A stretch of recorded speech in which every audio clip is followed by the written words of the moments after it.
Ini kan ya? Apa belum? Kenapa deh? Om Swastiastu. Setuju? Selamat pagi Bapak Ibu guru hebat. Kembali lagi di program Guru Berbincang SD Negeri 7 Peguyanan. Hari ini hari Sabtu tanggal 4 November 2023. Kita telah memasuki episode yang ke-6. Hari ini telah hadir narasumber kita, Bapak Imadi Sunaria SPSD. Beliau mengampu kelas 4A di SD Negeri 7 Peguyanan. Hari ini kita akan membahas topik PMM dengan topik bimbingan dan konseling layanan peminatan dan responsif. Selamat pagi Bapak Madi. Selamat pagi. Bagaimana kabar Pak Madi hari ini? Baik. Baik, iya. Pada episode sebelumnya kita telah banyak membahas tentang layanan BK Bapak Madi. Iya. Nah, di mana layanan BK itu kan tidak hanya dibutuhkan oleh siswa-siswa yang bermasalah. Ya, pada hari ini Pak Made akan khusus membahas tentang BK layanan peminatan dan responsif. Nah, untuk memahami lebih dalam lagi apa itu layanan peminatan perencanaan dan perencanaan individual. Iya. Terima kasih Bu Jero. Pertama saya ucapkan terima kasih atas kesempatannya dan bisa hadir di Guru Berbincang yang program sangat menarik ini. Tentu apa yang menjadi peminatan dan perencanaan individual dalam kita sebagai seorang guru tentunya sangatlah penting. Sangatlah penting. Kenapa? Layanan peminatan dan perencanaan ini adalah salah satu layanan yang dapat diberikan oleh guru BK atau guru yang berada di sekolah yang diberikan tugas terkait tentang itu, di mana guru ataupun kita sebagai seorang pendidik dapat menggali atau mengetahui minat atau bakat dan potensi kekuatan dari siswa, sehingga siswa di satuan pendidikan tersebut dapat mengakomodasi atau dapat menampung, mewadahi yang menjadi peminatan dari siswa yang ada di sekolah tersebut. Mungkin kemudian. Berarti layanan peminatan dan perencanaan individual itu adalah layanan yang diberikan kepada peserta didik agar mereka bisa mengenali potensi dirinya, seperti itu ya. Ini poin utamanya tentu layanan itu diberikan kepada peserta didik sehingga peserta mengetahui sejauh mana kekuatan atau potensi diri yang mereka miliki. Itu untuk jangka pendeknya. Kalau untuk jangka panjangnya, apa yang menjadi tujuan dari layanan peminatan dan perencanaan individual ini? Jadi tentu layanan tujuan dari peminatan ini tentunya memiliki satu artinya proses yang begitu panjang, di mana para siswa nantinya, peserta didik nantinya dapat membuat atau mengenali apa yang menjadi kebutuhan mereka, sehingga hal atau potensi minat dan bakat atau kebutuhan kekuatan yang mereka miliki yang ada di dalam diri mereka kita dapat ketahui dari sejak dini, sehingga dimana tujuan dari akhir atau tujuan panjang dari akhir dari layanan peminatan ini ialah merencanakan individu menjadi suatu menjadi hal yang bisa membangun kompetensi pembelajaran sepanjang hayat dari peserta didik ini. Nah, itu yang menjadi hal yang menjadi proses yang begitu panjang, sehingga menjadi bekal nantinya sebagai peserta didik, di mana mereka bisa mengeksplor apa yang mereka miliki yang ada dalam dirinya. Kita sudah bisa gali potensi yang mereka miliki. Saya kira demikian. Ya. Seperti apa yang Pak Madi katakan tadi, di akhir tujuan layanan peminatan dan perencanaan individual ini menjadikan siswa atau peserta didik pelajar sepanjang hayat. Nah, di sini bisa Pak Madi jelaskan apa saja peran guru BK atau guru yang bertanggung jawab terhadap layanan peminatan dan perencanaan individual yang ada di satuan pendidikan tersebut. Tentunya kita mengetahui peranan seorang guru BK ataupun guru apapun itu sangatlah penting di dalam dunia pendidikan, tentunya apalagi di dalam bagaimana kita bisa mengetahui sejauh mana kekuatan siswa yang ada, itu peranan yang sangat fundamental yang dimiliki oleh seorang guru BK di sini. Yang pertama mungkin bisa melakukan pemetaan yang ada, memetakan yang ada, artinya mencari, mengetahui dengan cara apapun itu apa yang menjadi minat dan bakat peserta didik yang ada di satuan pendidikan itu sendiri. Yang kedua, mungkin setelah kita mengetahui apa yang menjadi bakat dan minat, kita merencanakan apa aksi layanan yang dapat kita berikan sehingga dapat kita menampung atau mengakomodasi apa yang menjadi minat dari peserta didik sendiri. Nah, Nika yang artinya berkelanjutan gitu. Sangat penting berarti peran dari guru BK atau guru yang diberi tanggung jawab untuk mengampu memberikan layanan peminatan dan perencanaan individual ranking ya Pak Mading. Nah, tadi dikatakan bahwa salah satu perannya adalah memetakan kebutuhan atau minat dan bakat atau potensi yang dimiliki oleh peserta didik. Nah, langkah apa yang bisa diambil oleh seorang guru BK atau pendidik untuk dapat tahu, untuk dapat memetakan kebutuhan dan minat bakat peserta didiknya? Terima kasih. Jadi seorang guru BK yang memiliki tanggung jawab, yang diberikan tanggung jawab mengampu kegiatan ini atau mencari apa menjadi minat dan bakat peserta didik itu tentu ada tahap dan jenjangnya. Nah, seperti kita ketahui, kita bergelut di satuan pendidikan sekolah dasar, mungkin hal yang paling cocok ataupun hal yang mungkin bisa kita terapkan yaitu dengan cara observasi, dengan cara kita mengamati secara langsung apa yang menjadi minat, apa yang menjadi bakat dari peserta didik, misalnya dalam kegiatan mereka bercengkrama dengan teman-teman di saat kegiatan pembelajaran di kelas ataupun di saat mereka berinteraksi dengan temannya. Nika mungkin di satuan pendidikan sekolah dasar. Nah, di samping itu juga kita sebagai guru BK agar dapat mengetahui dan bisa mengevaluasi itu semua mungkin dengan hal misalnya memberikan kuesioner atau angket tentang apa yang menjadi bakat minat tersebut, ataupun di tingkat yang lebih tinggi yaitu sering disebut, mungkin kalau saya tidak salah disebut dengan asesmen riasek. Nah, mungkin itu ada tahapan-tahapan yang dimana itu bisa dilakukan di kelas yang atau di sekolah yang lebih tinggi, sehingga di sini inti dari hal tersebut kalau di sekolah dasar intinya bagaimana kita bukan jenjang karir yang dicari, tapi apa yang bisa digali potensi ada. Nah, kalau seandainya di kelas lebih tinggi baru kita mengarahkan peserta didik atau siswa tersebut menentukan pilihannya apakah dia akan melanjutkan ataupun tidak tentang pendidikannya atau bekerja langsung dengan apa yang mereka miliki yang sudah tertanam sudah didapatkan dari fondasi dari SD sehingga sampai besar tersebut, sehingga mereka dapat bersaing di masyarakat ataupun di lapangan kerja ataupun di dunia seperti sekarang ini. Ya, terima kasih. Berarti kalau di SD salah satu cara yang bisa ditempuh oleh guru BK untuk memetakan kebutuhan atau minat dan bakat siswa itu cukup dengan observasi atau pengamatan saja ya Pak Madia. Ya. Bagaimana kaitannya observasi dan pengamatan itu ke kurikulum Merdeka, di mana di sana ada P5? Bisa Pak Madi jelaskan? Oke.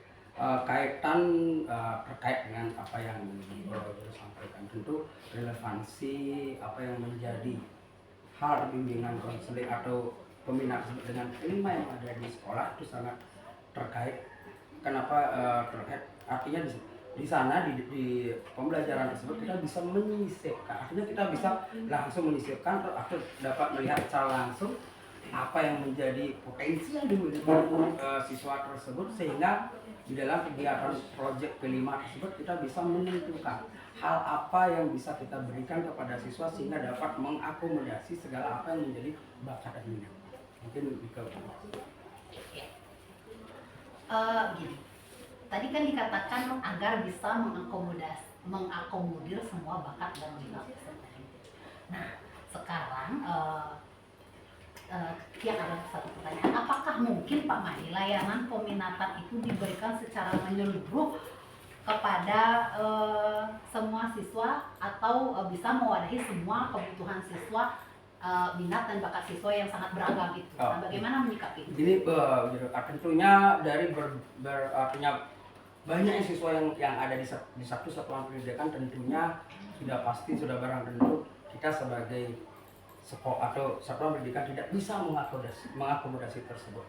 Tapi disinilah peran guru BK atau peran guru kelas di mana mereka bisa, artinya seperti yang saya kemukakan tadi, bahwa memberikan artinya pengamatan dan observasi ataupun memberikan angka personil kepada siswa, sehingga kita tahu, umpan baliknya kita tahu apa yang menjadi bakat dan minat dari peserta didik yang ada di sekolah, di satuan pendidikan itu. Tentunya seperti yang Ibu Jero katakan tadi, pastilah kita tidak bisa mengakomodasi itu semua. Nah, tergantung dari apa yang menjadi atau kesiapan atau kesanggupan sekolah tersebut, bagaimana bisa menampung semua minat dan bakat siswa. Tetapi dari hal tersebut, seorang guru BK ataupun yang mengampu tugas ini bisa mengevaluasi dari apa yang menjadi pengamatan, apa yang menjadi hal yang mereka dapatkan, yang menjadi data yang mereka pegang, di mana mereka bisa mengadakan suatu peminatan. Misalnya contoh seperti itu, ada peminatan seni ataupun olahraga. Nah, dari sejumlah siswa yang ada, dengan hasil pengamatan, mungkin dengan hasil observasi ataupun dengan hasil memberikan kuesioner, terus kembali dievaluasi, tentunya dari apa yang belum terakomodasi bisa diusulkan kembali kepada sekolah, atau sekolah bisa menyediakan itu agar bisa mengakomodasikan. Tetapi di sini kembali kesanggupan sekolah tentang bagaimana sekolah bisa mengakomodasi itu, karena banyak hal yang harus dipertimbangkan. Salah satunya adalah sarana prasarana, sumber daya manusia. Tentunya dengan segala keterbatasan yang ada, sekolah sudah pasti tahu hal yang harus mereka menjadi skala prioritas mungkin di dalam kegiatan tersebut, sehingga apa yang menjadi minat dari peserta didik yang persentasenya mungkin lebih banyak bisa terwakili. Nah, berarti kan yang menjadi skala prioritas lah yang bisa diwadahi atau diakomodir di sekolah, tergantung dengan kesiapan dari pihak sekolah, kan begitu Pak Madi. Nah, bagaimana dengan yang tidak bisa terakomodir Niki? Apakah tidak akan menjadi masalah nanti untuk yang lain? Begini, karena kalau yang lain yang tertampung itu kan dia ada jam peminatannya. Nah, yang lain ini yang tidak tertampung ini, yang sepersekian persen yang kecil ini ngapain gitu loh? Ya normatif saja, jelas. Ya, tentu permasalahan itu pasti akan muncul dengan sendirinya begitu. Kenapa? Karena seperti yang saya kemukakan tadi, kita tidak, atau satuan pendidikan tidak mungkin bisa mengakomodasi itu semua. Pasti dari banyak siswa, begitu beragamnya minat anak-anak, begitu beragamnya bakat yang mereka miliki atau potensi yang mereka miliki, sehingga kita sebagai seorang guru atau satuan pendidikan tidak boleh menyanyiakan itu. Itu letak permasalahan, itu inti yang harus kita selesaikan. Dan di sini kita sebagai satuan pendidikan atau sekolah bisa memberikan saran atau istilahnya motivasi kepada siswa kita yang memiliki potensi yang tidak bisa kita akomodasi atau tidak bisa tampung, sehingga saran kita di sini mungkin dengan memotivasi mereka untuk mencari atau ikut dalam kegiatan di luar sekolah yang bisa menampung atau mengakomodasi apa yang menjadi minat mereka, sehingga potensi yang besar yang mereka miliki itu bisa mereka kembangkan, bisa mereka ekspor lagi menjadi satu hal yang menjadi kekuatan dirinya, sehingga mereka bisa bersaing menjadi manusia yang tangguh. Demikian. Nah, begini Pak Madi, tadi dikatakan ada yang namanya kelas-kelas peminatan atau jenis peminatan. Nah, kembali lagi, kalau di sekolah dasar atau di satuan pendidikan Pak Madi, apakah ada ketentuan atau ketetapan? Oh, di SD harus ada segini loh kelas peminatannya, harus ada ini, atau bagaimana adanya layanan peminatan dan responsif individual di sekolah dasar, khususnya di tempat Pak Madi kita bertugas itu. Begini, tentunya di tiap sekolah dimanapun itu pasti tujuan utamanya adalah bisa menampung segala apa menjadi minat dan potensi siswa. Tapi kembali keterbatasan yang saya kemukakan, keterbatasan yang dimiliki oleh satuan pendidikan itu membenturkan itu semua. Tetapi kita sebagai satuan pendidikan selalu berusaha memberikan atau menyediakan layanan, itu menyediakan wadah ataupun tempat bagi siswa kita yang ada di sekolah. Sebagian besar kita bisa tampung ataupun akomodasi, sehingga apa yang menjadi potensi yang mereka miliki dalam diri siswa tersebut dapat kita akomodasi. Nah, walaupun kadang-kadang kita melibatkan artinya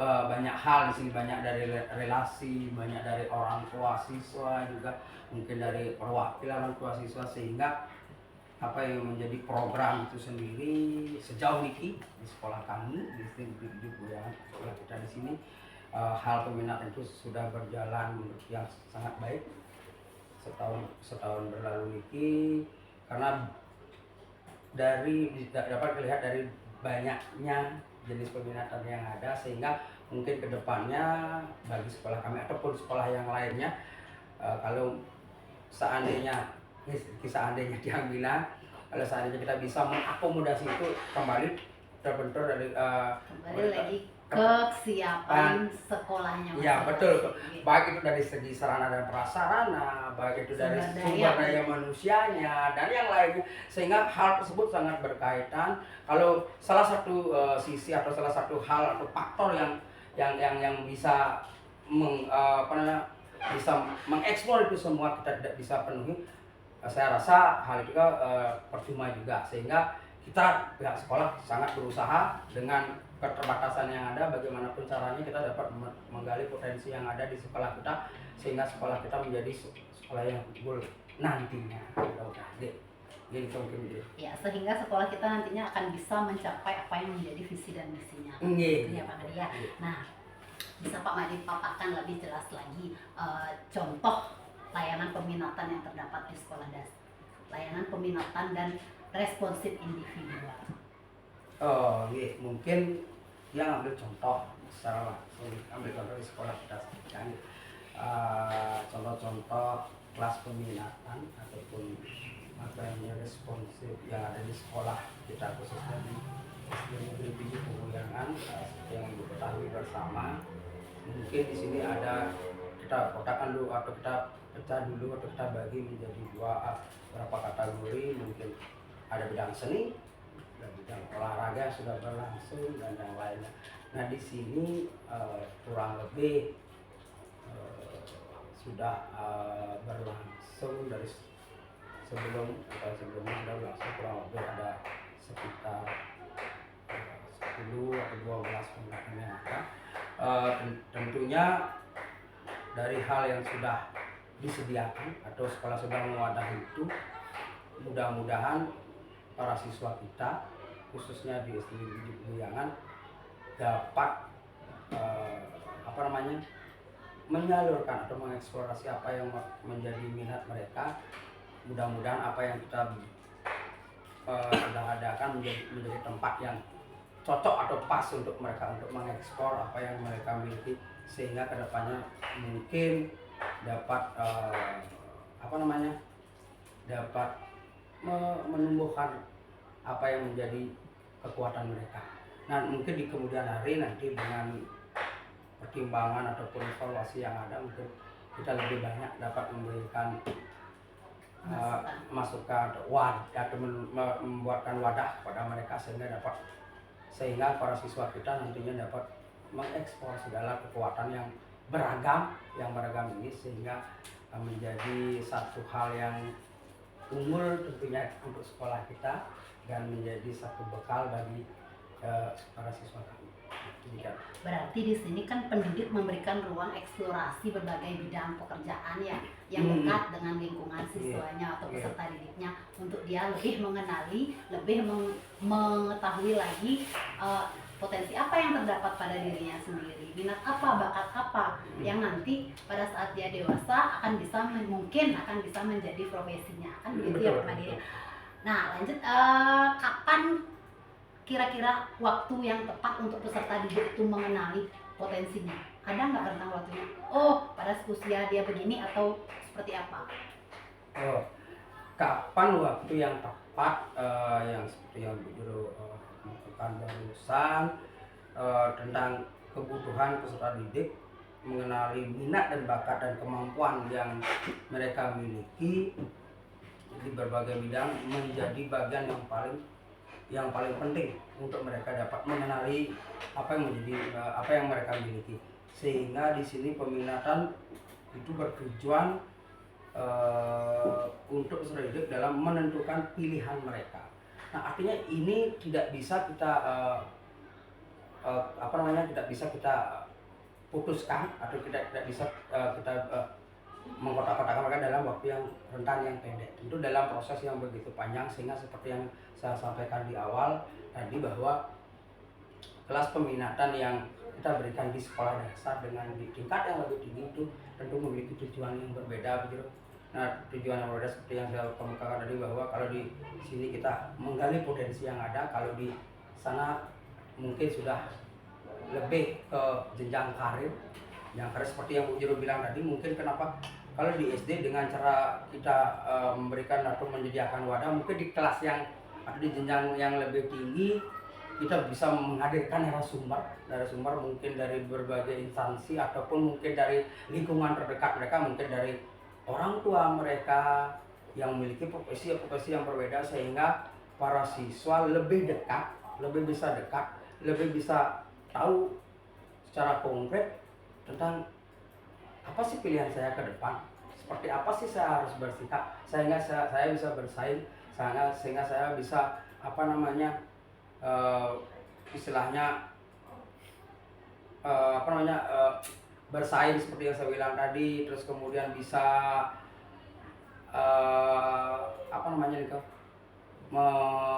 mengarungi mungkin kehidupan berkelanjutan, sehingga apa yang sudah mereka laksanakan mungkin sudah mereka ikut dari kecil, dari sejak dini, dari usia SD, SMP, jenjang lebih tinggi, sehingga di tempat yang lebih tinggi mereka sudah semakin dekat dengan dunia nyata yang persaingannya semakin ketat, sehingga mereka bisa menentukan pilihan yang tepat untuk dirinya yang sudah mereka rintis mungkin dari kecil. Nah, mungkin yang pada akhirnya berarti dengan harapan mereka akan menjadi manusia yang merdeka ya Pak Made, yang tidak bergantung dengan orang lain, yang memang benar sudah mengetahui kekuatannya di mana, potensinya apa, bakatnya di mana, dan bisa dikembangkan lagi sesuai dengan nanti jenjang karir yang ingin mereka tempuh atau sebagai profesi nanti saat mereka dewasa. Mungkin saya tambahkan sedikit, mungkin peminatan nikah pasti setiap waktu berubah-ubah. Nikah sudah pasti karena sesuai dengan apa yang menjadi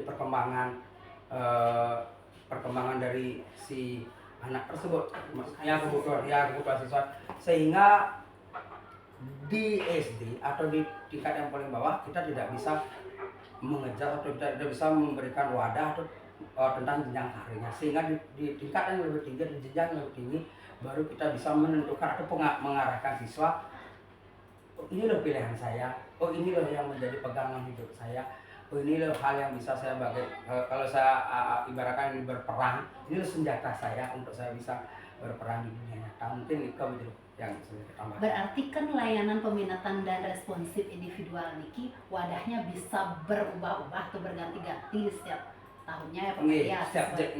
Setiap tahun itu setiap jenjangnya, kan itu prosesnya tidak bisa kita lalui. Oh, dengan peminatan yang ini kita sudah bisa menentukan, oh anak ini akan jalan, tidak bisa. ini prosesnya membutuhkan proses yang cukup panjang. Di samping itu dia bisa menemukan jati dirinya, di samping dia bisa ya mengeksplor.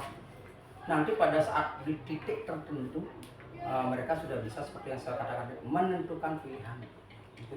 Untuk bisa mereka menentukan pilihan, untuk bisa goal di sana. Nah, bagaimana cara memperkenalkan mereka ke berbagai macam bidang peserta didik itu? Langkah apa saja yang bisa kita tempuh sebagai pendidik? Nah, tentunya kita sebagai pendidik kan dituntut kreativitas yang tinggi oleh zaman sekarang. Bagaimana kita bisa menyampaikan informasi kepada siswa dengan cara kita dari berbagai sumber yang ada. Kita sebagai salah satu sumber mungkin kita bisa memberikan mereka melalui media pembelajaran yang memperlihatkan bagaimana lingkungan yang ada di sekitar mereka, atau artinya semakin konkret kita bisa memberikan mereka suatu contoh atau pemahaman semakin nyata gitu kan, sehingga mereka semakin bisa menentukan apa yang menjadi pilihan mereka. Mungkin itu. Semakin dekat mereka bisa memahami apa yang menjadi minat mereka. Seperti itu ya Pak Made. Nah tadi Pak Made menjelaskan menggunakan media pembelajaran. Nah bisa dijelaskan lebih jelas lagi media-media seperti apa yang bisa digunakan seorang pendidik untuk memberikan layanan peminatan dan resolusi kepada peserta. Apakah semua hal bisa? Tentunya sudah yang ketahui dan hal yang mungkin bisa dapat kita lakukan. Mungkin seperti yang Bu Jero tadi kan, hal-hal apa saja yang atau contoh konkretnya terkait apa yang bisa kita berikan kepada siswa. Yang pertama mungkin dengan cara kita bisa memberikan atau memperlihatkan mereka dengan video yang ada. Kenapa dengan video? Karena dengan video tersebut kita bisa menyajikan berupa film dokumenter, animasi, ataupun film pendek lainnya, sehingga para peserta didik bisa secara langsung, secara visual melihat apa yang menjadi tuntutan, apa yang menjadi hal yang mungkin dengan apa yang mereka miliki, dengan apa yang mereka tonton bisa terbuka, ya ada kaitannya, relevansinya bisa terbuka, bisa mengeksplor lagi apa yang mereka miliki, sehingga wawasan mereka menjadi terbuka. Itu yang pertama. Yang kedua mungkin dengan foto dan gambar. Kita juga bisa dengan foto dan gambar memperlihatkan sebagai pendidik kepada seorang pendidik mendeskripsikan atau menceritakan satu pekerjaan ataupun hal-hal profesi yang ada di lingkungan sekitar mereka. Ini orang tua, mungkin dari sepupu, mungkin dari paman, sehingga mereka kerjaan seperti ini, hal yang harus kita lakukan dari sekarang, apa yang harus dieksplor, ini.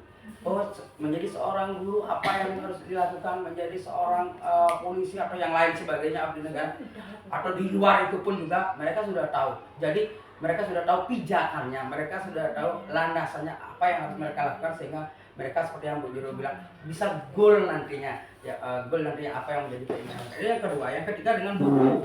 Nah, seperti yang kita ketahui bersama, buku adalah salah satu sumber yang tidak mungkin pernah bisa hilang, yang tidak mungkin, karena ada yang orang bilang kita bisa menjadi dunia dari buku, sehingga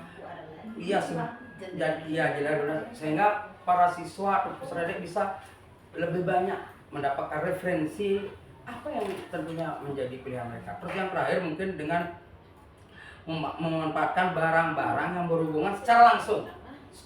Ini untuk siswa SD.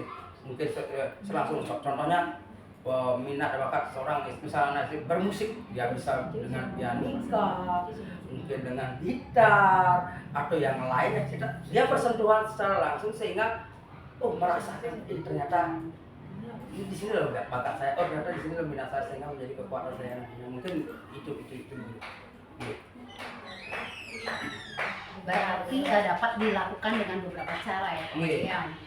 Nah, bagaimana layanan peminatan dapat dilakukan untuk memberikan peluang tidak terbatas kepada peserta didik dan memerdekakan mereka menjadi apapun yang ingin nanti mereka capai di kemudian hari? Bagaimana cara kita memberikan layanan yang tak terbatas kepada peserta?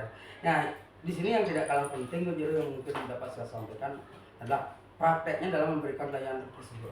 Pendidik haruslah ingat dan tidak boleh lupa untuk meminta pendapat peserta minta pendapat atau hal yang terkait dengan apa yang ingin dieksplor pada diri mereka, sehingga ada ruang, ada waktu bagi peserta didik untuk memberikan pernyataan ataupun tanggapan dari berbagai bidang yang sudah disampaikan, sehingga di sini seperti yang saya tadi berikan, tidak terbatas, tidak hanya di lingkungan tersebut. Bisa kita sebagai seorang pendidik bisa kita memberikan atau mencarikan atau mengarahkan seperti ini untuk bisa mereka lebih banyak tahu tentang hal-hal yang dimana mereka bisa, seperti yang saya bilang tadi, menumbuhkan bakat dan minatnya sehingga menjadi satu hal yang berharga yang mereka miliki nanti.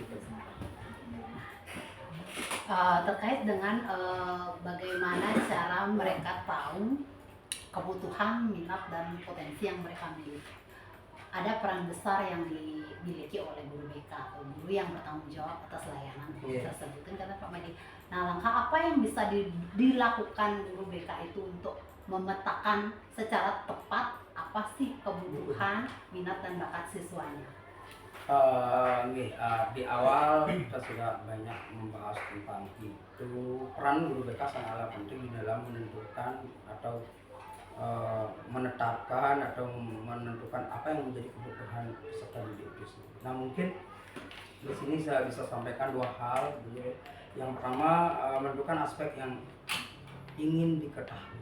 Nah, aspek-aspek apa yang harus kita ketahui terkait tentang apa yang menjadi bimbingan atau peminatan atau bimbingan tersebut. Tentunya kejelian, artinya kejelian seorang guru BK atau guru yang diberikan tugas untuk mengaku kerja ini melihat potensi yang ada dalam diri seorang peserta didik, baik itu secara individual atau secara kelompok, di mana nantinya kita bisa memberikan atau memberikan mereka satu tempat ataupun satu wadah yang dimana peserta didik ini dengan nyaman atau dengan tepat bisa mengeksplor semua kemampuan yang mereka miliki sehingga menjadi manusia yang memang benar-benar tangguh untuk bisa berjuang nantinya. Nah, di sana letak fondasi utama yang harus dimiliki oleh seorang guru BK, di mana mereka bisa menentukan kebutuhan apa saja yang peserta didik miliki. Itu yang pertama. Terus yang kedua, menentukan cara dan metode pencarian informasi. Nah, tentunya seorang guru BK sudah memiliki metode ataupun cara-cara yang dimiliki oleh seorang guru, di mana mereka bisa menggali potensi, tentunya dengan apa? Tentunya dengan melihat sumber daya manusia yang ada. Terus yang kedua, bidang yang mereka artinya yang diteliti itulah yang diteliti, sehingga kalau sudah dengan jenjang metode yang tepat yang mereka pergunakan untuk bisa mencarikan jalan yang baik kepada siswanya, saya yakin dan percaya apa yang menjadi tujuan dari layanan bimbingan peminatan ini dapat diterapkan, khususnya mungkin di sekolah dasar. Dan yang paling penting memang itu bisa saya sampaikan bahwa kegiatan bimbingan konseling peminatan ini tentunya sangat membutuhkan waktu yang sangat panjang, sehingga goalnya bukan dapat terlihat secara langsung dan cepat, tetapi butuh proses, butuh waktu, sehingga dimana para siswa itu nantinya intinya bisa bersaing di dunia nyata, bisa menjadi manusia yang unggul, yang tangguh, yang dapat mengeksplor segala kemampuan yang mereka memiliki, sehingga apa yang menjadi bakat, minat, potensi yang ada dalam diri mereka tentunya menjadi satu kekuatan yang bisa membawa diri mereka ke manusia yang sama lahir dan batin dan bahagia sesuai dengan apa yang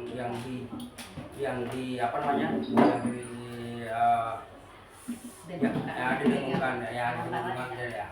Nah, itu betul. Ya, sangat menarik sekali Pak Made. Satu pertanyaan lagi Pak Made.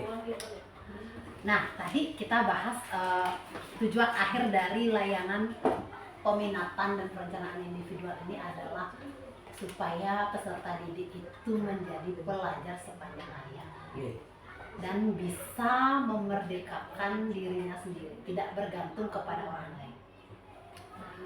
Nah, bagaimana kaitannya dengan kurikulum merdeka yang ada saat ini, Pak Made?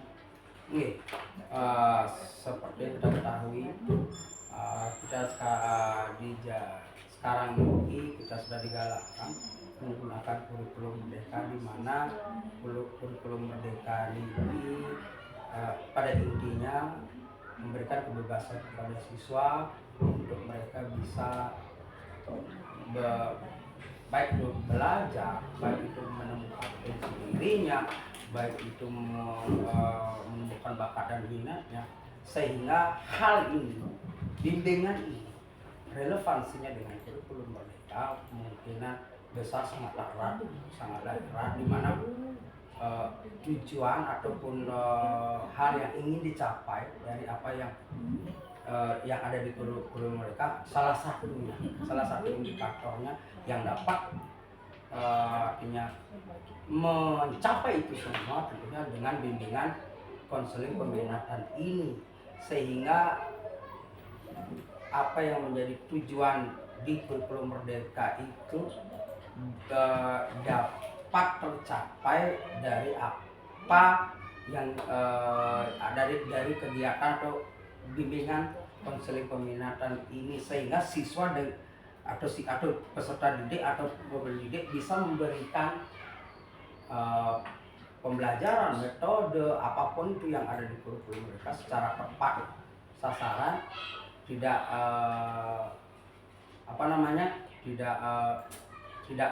tidak salah sasaran, artinya tepat sasaran, sehingga para siswa seperti yang digaungkan di kurikulum mereka dapat belajar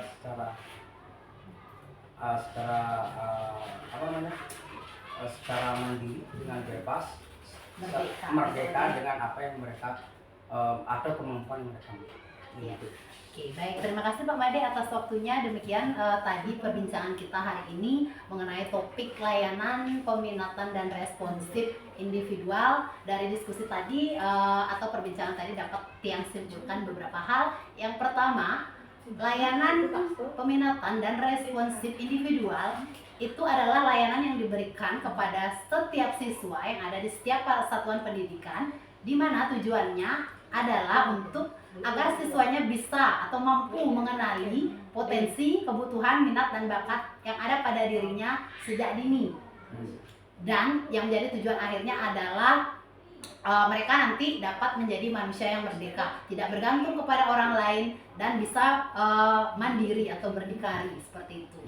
Ya, terima kasih Bapak dan Ibu guru hebat. Tiang tutup perbincangan kali ini dengan para Santi. Om Santi Santi Santi Om.